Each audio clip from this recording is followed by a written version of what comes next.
Hello students, in the previous class we discussed about units of measurements like units of mass, units of length and units of capacity and solved a few examples related to them. Today we will be solving some other examples. Question number 1. A bus started its journey and reached different places with a speed of 60 km per hour. The journey is shown on page 14. कुछ इस तरह से एक बस की journey है और वो 60 km पर आवर की स्पीड से डिफरेंट प्लेसेस पे पहुंच जाता है. तो सबसे पहले हमें कैलकुलेट करना है. हमें फर्स्ट क्वेश्चन ये गिवन है, find the total distance covered by the bus from A to D. So in this journey we need to calculate the distance from A to D, यानी कि हम ए बी का distance calculate करेंगे, उसे add करेंगे B C के distance से plus सी D, यानी कि we need to add 4170 with 3410 and 2160. The total distance covered by the bus from A to D is equal to AB plus BC plus CD, यानी कि A से B तक का distance जो है 4170, सिमिलरली B से C तक का डिस्टेंस एंड C से D तक का डिस्टेंस. अब हमें सिंपली इन वैल्यूज़ को ऐड करना है, तो हम 4170 को ऐड करेंगे 3410 से and plus 2160. This is 0. We have 7 plus 1 plus 6 which is 14. 1 carry में we have this is equal to 7 and this is equal to 9. तो 9740, क्योंकि बाकी सारे डिस्टेंसेस किलोमीटर्स में है तो ये डिस्टेंस भी क्या हो जाएगा, किलोमीटर में हो जाएगा. The total distance covered by the bus from A to D is equal to 9740 kilometres. Second, find the total distance covered by the bus from D to G. We have already calculated the distance from A to D. In the same way, we need to calculate distance from D to G. What will we do? We will add distance from D to E to distance from E to F and F to G. यानी कि हम DE plus EF plus FG करेंगे. Here also we have the same solution. The total distance covered by the bus from D to G is equal to DE plus EF plus FG. जैसे कि मैंने आप लोग को समझाया, इन तीनों को ऐड करेंगे जैसे हमने यहाँ पे ऐड किया, then we will get 15,520 kilometer. That is, this is the distance, total distance covered by the bus from D to G. In the third sub question, find the total distance covered by the bus if it starts from A and returns back to A. Over here we have to calculate the distance covered by the bus when it starts from A and it covers the whole distance and returns back to A. यानी कि A से start करेंगे और A पे वापस आ जाएंगे. तो हमने A से D तक का डिस्टेंस कैलकुलेट किया है, D से G तक का डिस्टेंस कैलकुलेट किया है. अब G से A तक के डिस्टेंस को यहाँ पे हमारे पास गिवन है 1290 किलोमीटर. अगर इन सारे डिस्टेंस को हम ऐड करेंगे तो हमें ये टोटल डिस्टेंस मिल जाएगा जब bus starts from A and returns back to A. It is just simple addition of all these numbers. So आप लोग ये खुद से ट्राई कीजिए.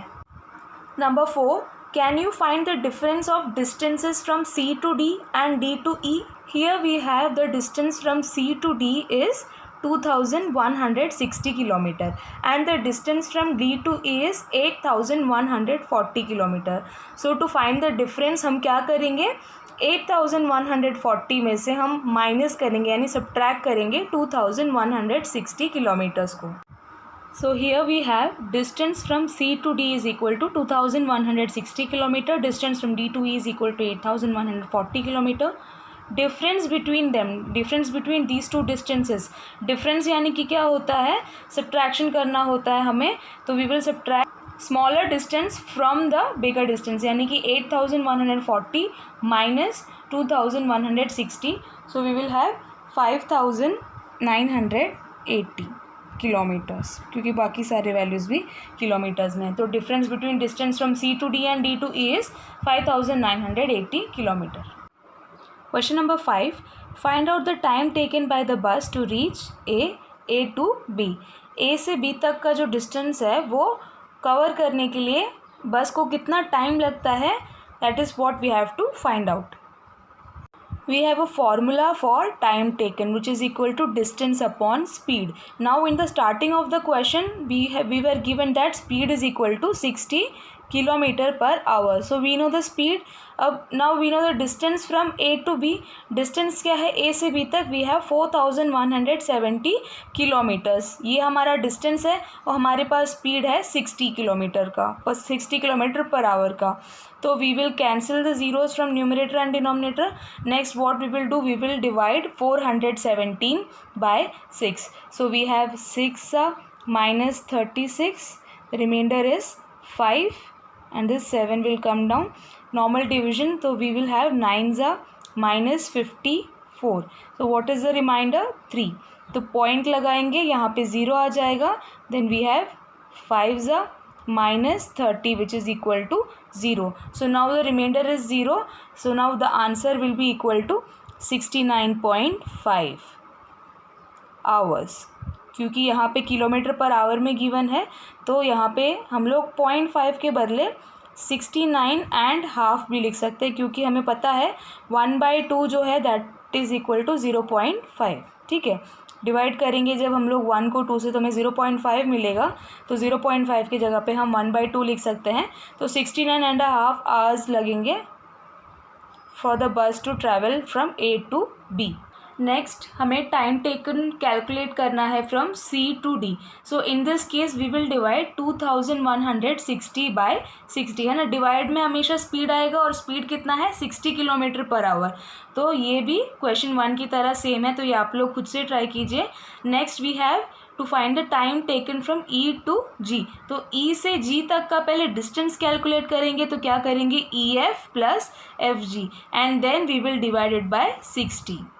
Time taken by the bus to travel from E to G is equal to distance from E to G divided by speed. ठीक है, that is the same formula. Time taken is equal to distance upon speed. तो distance E to G क्या है, पहले हम E से F तक के डिस्टेंस को ऐड करेंगे F से G तक के डिस्टेंस को. तो we have 7380 and divide by 60. Speed is 60 kilometer per hour. So zero से हम लोग कैंसिल कर सकते हैं. जब हम लोग 738 को 6 से डिवाइड करेंगे वी विल गेट 123. तो टाइम टेकन कितना है, the time taken is 123 hours. Next you need to find the time taken by the bus to cover the total journey. So for that सबसे पहले हमें total distance calculate करना है. That is जैसे question number 3 में find करना था, you need to calculate all these distances for the bus when it starts from A and returns back to A. Time taken for total journey is equal to total distance divided by speed. Total distance कैसे calculate करना है मैंने already आप लोग को बता दिया है. You need to divide this total distance by speed. So we will cancel the zeros from numerator and denominator.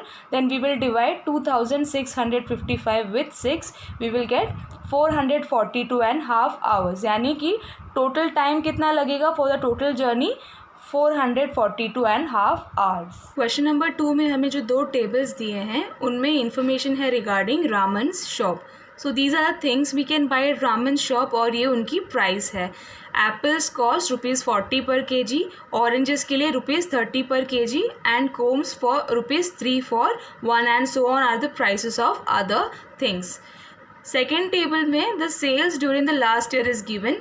2457 kilogram of apples were sold, 3004 kg of oranges, 22,760 combs were sold and so on are the sales during the last year. सबसे पहले हमें पूछ रहे हैं can you find the total cost of apples and oranges Raman sold last year? So for that we require weight of apples which is 2457 kg, weight of oranges is 3004 kg. Therefore total weight के लिए क्या करेंगे, दोनों को add कर लेंगे. So total weight is equal to 2457 kg plus 3004 kg which is equal to 5461. It is just simple addition, add करके हमें total weight find करना है. The total weight of oranges and apples is equal to 5461 kg. Next, can you find the total money Raman got by selling apples? तो उसके लिए सबसे पहले हम लोग total kilogram total weight of apples find करेंगे तो वो यहाँ पे गिवन है 2457 kg। ये टोटल सेल्स था ड्यूरिंग द लास्ट ईयर। और यहाँ पे 1 किलो एप्पल 1 kg एप्पल के लिए you need to give ₹40।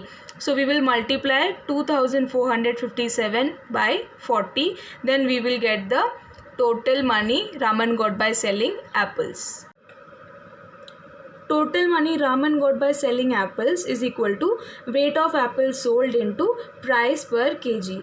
Weight of apples, कितने kg of apples sell हुए टोटल 2457, और 1 kg एप्पल के लिए कितना पे करना पड़ेगा 40। तो अगर आपको 10 kg एप्पल्स बाई करने हैं, if you want two by 10 kg of apples, तो आपको कितना पे करना पड़ेगा? उसके लिए हम क्या करेंगे, 10 × 40 करेंगे, विच इज़ इक्वल टू 400। तो 400 रुपीज़ में 10 kg एप्पल मिलेगा। तो similarly for 2457 kg of apple, हम लोग अगर उसको 40 से मल्टीप्लाई करेंगे, then we will get the total money, यानी कि the total money Raman got by selling apples, which is equal to 98,280 rupees. Can you find the total money Raman got by selling apples and oranges together? In B, we calculated the total money Raman got by selling apples. In the same way हम लोग oranges के लिए भी calculate करेंगे and दोनों amount को add कर देंगे, then we will get the total money Raman got by selling apples and oranges together. Total money Raman got by selling oranges is equal to weight of oranges sold into price per kg. 1 kg orange के लिए 30 rupees पे करना है, और total कितने kilo oranges cell हुए हैं 3004। तो 3004 के लिए कितना पे करना होगा, 3004 इंटू 1 kg के लिए जितना भी कॉस्ट है। तो यहाँ पे we have 3004 into 30 which is 90,120। But question क्या है, we need to find the total money Raman got by selling apples and oranges together. तो उसके लिए दोनों के टोटल मनी को हम लोग ऐड कर देंगे। दैट इज़ एप्पल के लिए कितना था 98,280 प्लस ऑरेंजेस का जो टोटल मनी है that is 90,120। Therefore 1,88,400 is the total money Raman got by selling apples and oranges together. दोनों के अलग अलग टोटल जो मनी थे उनको हमने ऐड कर दिया, तो हमें टुगेदर एप्पल्स एंड ऑरेंजेस के लिए टोटल मनी मिल गया। Next question, make a table showing how much money Raman received from selling each item. Arrange the entries of amount of money received in descending order. Find the item which brought him the highest amount. How much is this amount? सबसे पहले तो एक table बनाना है, and in this table we need to show money receive by Raman from selling each item. हर एक item cell करने पे कितना मनी रिसीव हुआ वो हमें बताना है उस टेबल में। नेक्स्ट, ये जो अमाउंट ऑफ मनी है उसे अरेंज करना है डिसेंडिंग ऑर्डर में, और ऐसा आइटम फाइंड करना है जिसे सेल करने से सबसे हाईएस्ट अमाउंट मिला, और वो अमाउंट पता करना है कि वो अमाउंट कितना है। These are some of the things that Raman has in his shop, and इनके प्राइसेस भी लिखे हैं यहाँ पे, और सेल्स जो है हमें सेकंड टेबल में गिवन है वो भी मैंने यहाँ पे लिख लिए हैं। And the fourth column we have money received. Money receive for apple and oranges तो हमने पहले ही कैलकुलेट किया था। In the same way for comb calculate करना है। ₹3 है for 1 comb, and total sales कितना हुआ है 22,760 कोम्स का। तो 22,760 को जब हम 3 से मल्टीप्लाई करेंगे then we will get the money receive, that is 68,280। Similarly for toothbrush, for 1 you need to pay ₹10, और टोटल सेल्स कितना हुआ है 25,367। सो उसको मल्टीप्लाई करेंगे हम लोग 10 से, है ना, एक के प्राइस को मल्टीप्लाई करेंगे टोटल सेल्स जितना भी अमाउंट हुआ है, तो we will get the money received. So in this case it is 3670. So we have 2,53,670 rupees for toothbrush. इसी तरह से आपको बाकी के थिंग्स लिखने हैं, उनका प्राइस, उनके जो सेल्स गिवन है और money received in the same वे आपको कैलकुलेट करना है। और ये जो मनी रिसीव्ड है यहाँ पे ये जो नंबर्स है इनको डिसेंडिंग ऑर्डर में अरेंज करना है और हाईएस्ट अमाउंट भी फाइंड करना है। तो वो आप लोग खुद से ट्राई कीजिए and you can verify your solutions over here. We will continue exercise 1.2 in the next class.